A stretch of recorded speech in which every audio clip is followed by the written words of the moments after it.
In a situation that caught me completely off guard, it turned out there wasn't a spot reserved for me during a family trip I was hesitant about from the start. This journey was meant to take us to a luxurious hotel, a setting I was not eagerly anticipating. My husband, Henry, seemed to ignore the obvious tension directed towards me and chose to walk away, promising we'd reconnect at the hotel's checkout. Left alone, I watched as they vanished into the opulence of the hotel. My name is Olivia, and this year marked my 32nd birthday. I'm a stay-at-home mom, sharing my life with Henry, my mother-in-law Sophia, and my 5-year-old son, Jack. Henry and I first crossed paths on a blind date 5 years back, leading us to tie the knot and enjoy what appeared to be a loving and dispute-free life, at least in the eyes of our neighbors. Our bliss was further solidified 4 years into our marriage with the birth of our son, Jack. Despite his busy schedule, Henry was a hands-on dad, contributing significantly to childcare, leaving me with no real grievances. Our household dynamics took a hit about 3 months ago following the death of my father-in-law, necessitating Sophia's move into our home.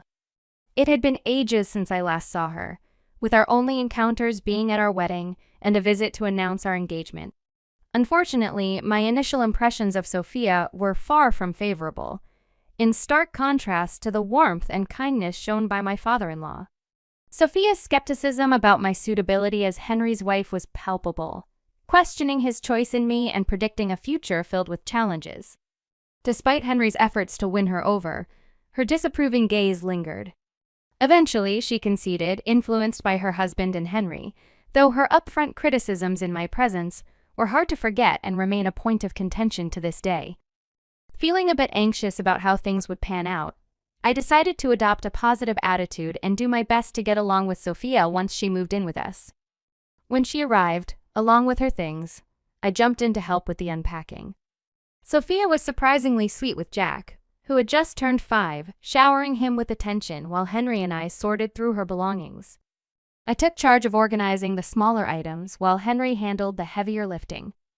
The process was pretty smooth, and before I knew it, only a few bits and pieces were left for me to arrange. During the unpacking, I placed a fake plant in a spot I thought would brighten up the room. However, Sophia questioned my choice, suggesting a different location. Her tone felt a bit harsh, but I brushed it off, thinking maybe she just had a strong opinion about room aesthetics. I moved the plant without arguing, hoping to keep the peace. Meanwhile, Sophia spent some time with Jack and then turned her attention to the TV, leaving me to juggle watching Jack and finishing up the unpacking. Henry was taking a well-deserved break after all the heavy lifting, so I didn't want to disturb him. I wrapped up with a mix of emotions, trying to convince myself that Sophia was just adjusting to her new surroundings, which helped me set aside my growing irritation. However, Sophia's critiques became a daily occurrence. One morning, after getting up early to prepare breakfast for everyone, I decided to take a short break. That's when Sophia commented on the state of the house, urging me to clean instead of resting. Her relentless criticism, combined with her absence during the day and lack of contribution, started to wear me down mentally. I eventually brought up my concerns to Henry, hoping for some support, but his response was disappointing. He suggested I should be more understanding, considering the recent loss of his father. His lack of intervention left me feeling helpless and alone. My nights ended with me lying in bed, overwhelmed and on the brink of tears, thinking about my situation. On one such night, Jack's cries broke the silence, but my exhaustion made it difficult to get up immediately. That's when Sophia burst into my room, berating me for not tending to my son right away, accusing me of neglecting my responsibilities as a mother. Her words stung, but wanting to avoid further conflict, I silently got up and went to comfort Jack, carrying the weight of the day's tensions with me. That night, sleep evaded me entirely. With Henry having the day off, I mulled over what special dish to prepare for lunch, wanting to make something delightful for everyone. As I was considering my options, Sophia began to get lunch ready. When she laid out the meals, it became apparent that a plate was missing mine. I've prepared food for Henry, who works tirelessly, and my beloved grandson. Naturally, there's nothing for you. You'll have to fend for yourself, she declared. This left me feeling utterly humiliated. It dawned on me then her actions weren't just harsh admonitions. They were deliberate acts of bullying, a realization that hit me hard.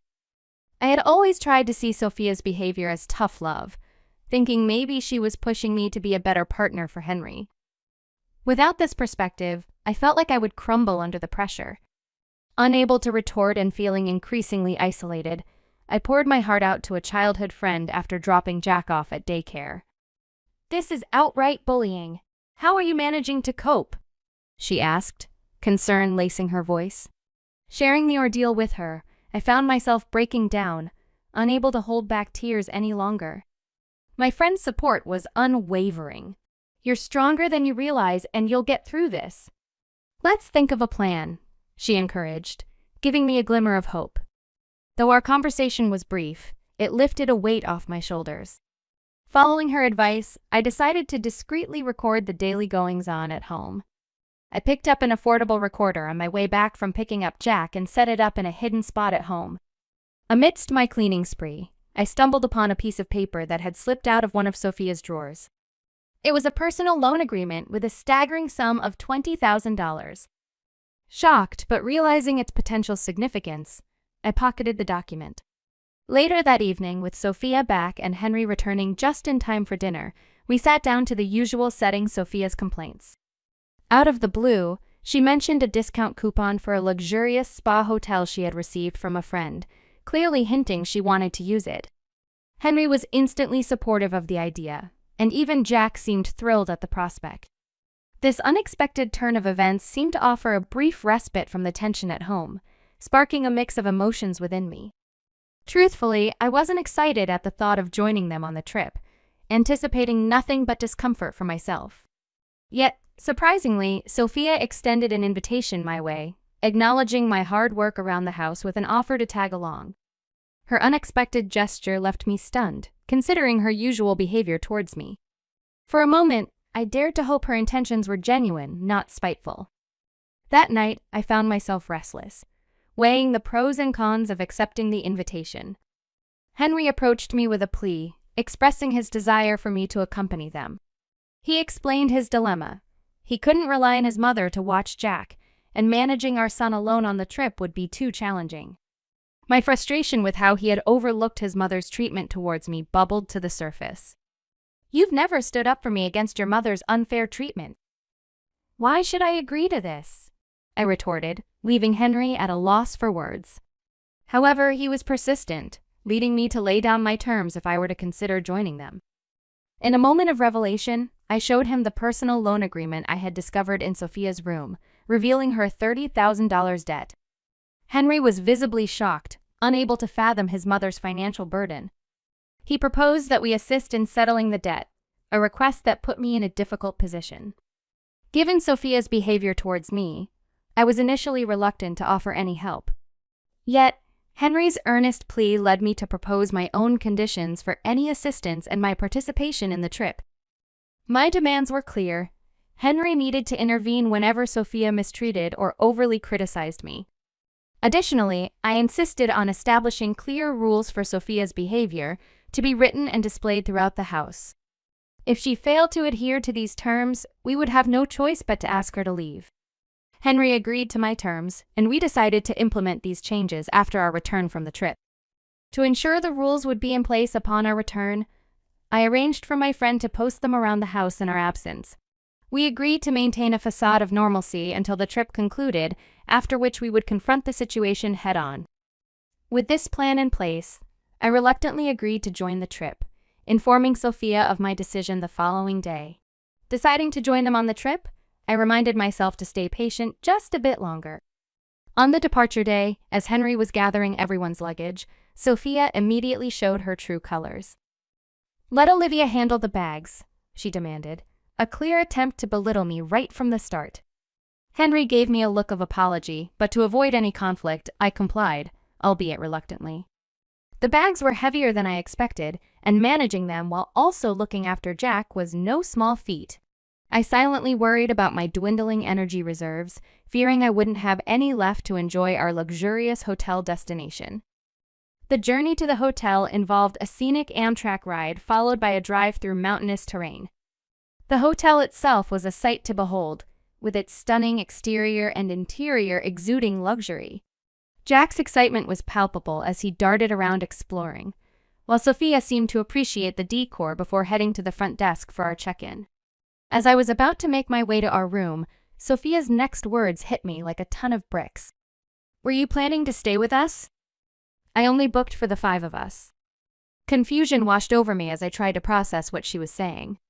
The stark realization dawned on me that her invitation was a ruse to exploit me as a makeshift porter, with no real intention of including me in their stay. "Then where should I sleep?" I inquired, to which she coldly responded, "I don't know, and I don't care. Maybe you can camp out somewhere around here." Her words were a clear dismissal, suggesting I was to fend for myself outdoors. Her cruelty left me seething with anger, but before I could confront her, she and my family vanished into the hotel, leaving me stranded in the lobby. Feeling utterly defeated, I exited the hotel, overwhelmed by the situation. Henry's feeble apology via message did nothing to console me. By noon, I found myself alone, grabbing lunch at a nearby cafe and eventually seeking refuge in an open field, hoping to find solace under the night sky. Just as I settled down, my phone rang. It was my friend, checking in on how the trip was going, unaware of the ordeal I was facing. Her voice was a reminder of the plan we had hatched together, a plan that now seemed worlds away from my current predicament. Before the ordeal unfolded, I had the foresight to provide a copy of my house key to my trusted friend, explaining the potential for trouble. After the shocking turn of events at the hotel, I filled her in on the situation. She was livid on my behalf and offered to come rescue me, but I declined. I knew that leaving would only play into Sophia's hands, something I wasn't willing to let happen. The uncertainty of her future actions weighed heavily on me, prompting a call to a lawyer for advice. I shared my evidence of emotional abuse, considering legal action against her. Although the outcome was contingent on proving premeditation, I was reassured by my lawyer that my evidence was substantial enough to pursue a case. Exhausted mentally and physically, I found solace lying in the grass under the night sky, letting the cool breeze envelop me as I contemplated my next step. The following morning, I reunited with my family and Sophia just in time for checkout. Sophia's immediate jabs about my presumed night outdoors were halted by Henry's intervention, though she swiftly sidestepped to other topics. It was clear Henry had communicated the extremity of her actions to her.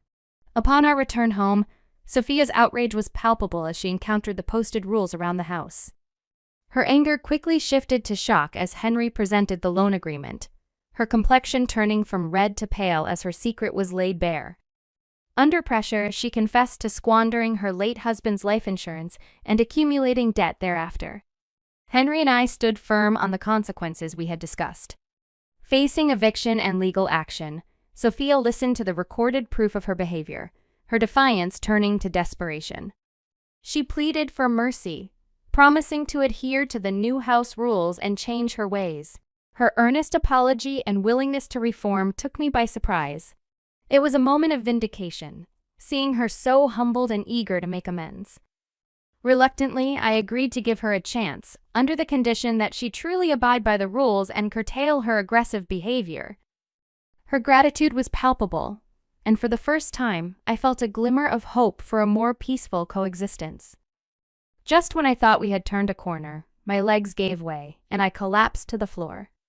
Henry quickly helped me into a chair before turning his frustration towards his mother, his voice laden with disappointment and disbelief. It seemed the revelation of the debt had eroded his respect and trust in her. The thought of being sternly reprimanded by her own son was something Sophia had probably never anticipated, and her frantic apologies reflected her shock. After the confrontation, she spent the day in silence, her gaze lost to the sky, signaling a seismic shift in the household dynamics. The following morning, I stuck to my routine, getting up early to prepare breakfast. Despite the recent upheaval, Sophia slipped into old habits, throwing a barbed comment my way. However, this time, Henry immediately countered her with a firm reminder of their recent discussion, leaving her speechless and retreating to the sofa. I couldn't help but stifle a chuckle at the scene, but focused back on breakfast. Henry's guilt over not defending me sooner was apparent, and his struggle against the woman who raised him was palpable. Yet, I knew his heart was in the right place, and I couldn't fault him for the complexities of his feelings. His heartfelt apology later on, accompanied by tears, reassured me of his support. Over time, Sophia's demeanor towards me softened. While she still made occasional critiques, the underlying hostility seemed to fade. This newfound peace allowed me to breathe easier, fostering a healthier mental state. To manage the debt repayment of $700 a month, Henry and I teamed up, with me taking on a part-time job to contribute financially. Despite her past actions, Sophia took on the responsibility of Jack's daycare runs commendably, earning back some trust. To prevent any further financial missteps, Henry took control of managing her finances. Our family dynamic evolved gradually, inching towards a semblance of harmony. The ordeal taught me a valuable lesson about the complex interplay of love, family, and the challenges of living with a difficult in-law.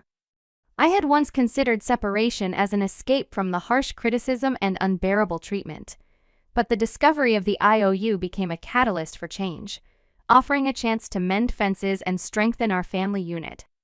Perhaps there was a touch of luck in how things unfolded, but it also underscored the power of resilience and forgiveness in overcoming adversity. Reflecting on everything I've been through, my heart is full of gratitude for my friend's unwavering support.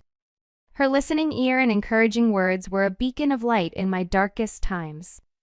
Without her, I'm certain the weight of my struggles would have overwhelmed me, possibly leading to a mental breakdown. It's a friendship I vow to treasure deeply. Recalling the hardships fills me with a mix of emotions. Tears well up as I acknowledge the effort I've put into keeping my family afloat. Despite battling depression and lacking the drive to handle daily chores, I persevered. Ensuring my family had a decent life, especially striving to shield my son from any hardship, brings a sense of pride and accomplishment that warms my heart.